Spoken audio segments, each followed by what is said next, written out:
Headline 24 news में आपका स्वागत है।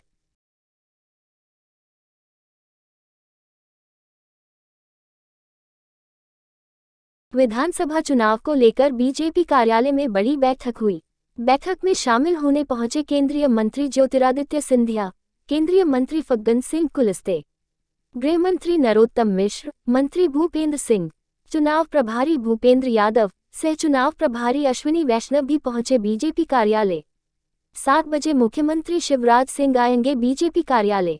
नगरीय विकास आवास मंत्री भूपेंद्र सिंह का बयान। जन आशीर्वाद यात्रा को लेकर हो रही बैठक। तैयारी को लेकर हो रहा ज्ञान विचार मंथन। 3 सितंबर से शुरू होगी जन आशीर्वाद। इंडिया गठबंधन पर सिंधिया का बयान आया। ये वही गठबंधन है जो सत्ता की लालच के लिए कुछ भी कर सकता है। .N.D.I.A. है और ये वही गठबंधन है जो केवल सत्ता की लालच के लिए, कुर्सी की लालच के लिए और मोदी जी के प्रति जो असीम प्रेम देश की जनता है उसके भय से और जलन से पूर्ण कमंडल के लोग सारे एक साथ इकट्ठा हो गए। देश की जनता ने इनका पर्दाफाश कई बार किया है और 2023 के चुनाव में और 24 के चुनाव में दोबारा देश की जनता इनका पर्दाफाश करेगी, क्योंकि देश की जनता के दिल में भारतीय जनता पार्टी और प्रधानमंत्री नरेंद्र मोदी जी हैं, जिन्होंने गरीब कल्याण, सेवा भाव और विकास की एक नई अलख पूरे देश में जगाई।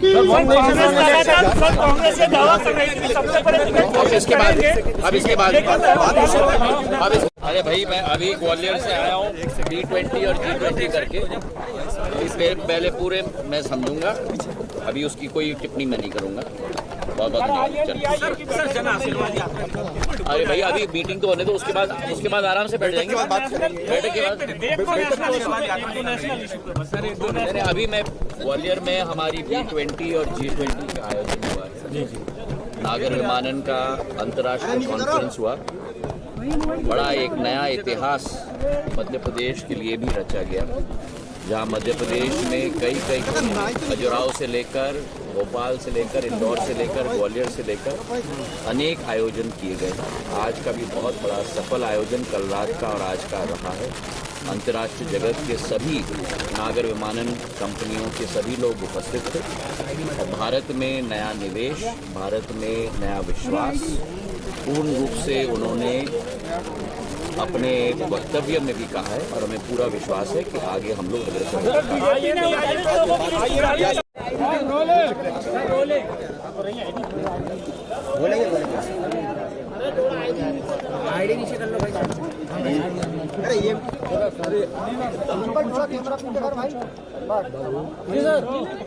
विधानसभा चुनाव और लोकसभा चुनाव एक साथ हों, इससे देश का आर्थिक फायदा भी है, इससे लोकतंत्र भी मजबूत होगा और इससे स्वाभाविक रूप से समय की बचत होगी और विकास करने के लिए सरकारों को बहुत समय मिलेगा। मैं समझता हूँ कि यह सोच बहुत अच्छी है और भारतीय जनता पार्टी इसकी हमेशा से पक्षधर रही है। प्रधानमंत्री जी ने भी कई अवसरों पर यह बात कही है और ये चर्चा का विषय रही है। ठीक है, मैंने इसके पहले भी कहा है कि चुनाव के समय आने जाने का क्रम चलता है और चलेगा। जो चुनाव नज़दीक आएंगे, लोग कुछ निराश होकर छोड़ेंगे, कुछ कोई उम्मीदों में छोड़ेंगे। किसी की उम्मीद पूरी होगी, किसी की निराशा और बड़ी हताशा में बदलेगा। सर, आप पूर्व मंत्री हैं, पूर्व विधायक हैं और महाकौशल से एक बड़ा नाम चल रहा है। चर्चा ये भी है कि लगातार इस प्रकार से कमलनाथ कह रहे हैं या अन्य कांग्रेस पार्टी के नेता कह रहे हैं कि महाकौशल से भी हमारे पास एक बड़े दिग्गज नेता, पूर्व मंत्री, विधायक शामिल होने वाले हैं। देखिए, उनका काम है अफवाह उड़ाना और अफवाहों में से कुछ न कुछ दोहन करने की कोशिश करना।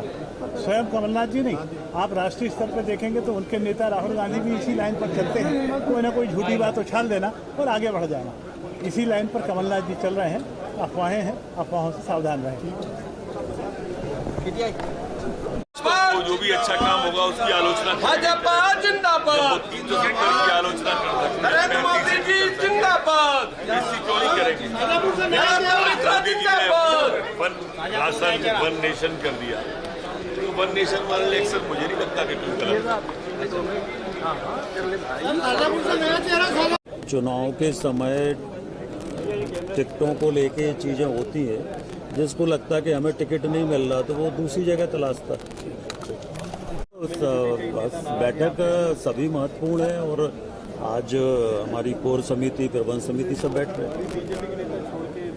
सर, आज गिरजा शंकर ने भी पार्टी छोड़ी है, तो क्या आज बैठक में इसको लेकर चर्चा होगी? देखिए, अभी प्रमुख रूप से जन आशीर्वाद यात्रा को लेकर ही बैठक है और लगातार तैयारियां चल रही हैं जन आशीर्वाद यात्रा को लेकर।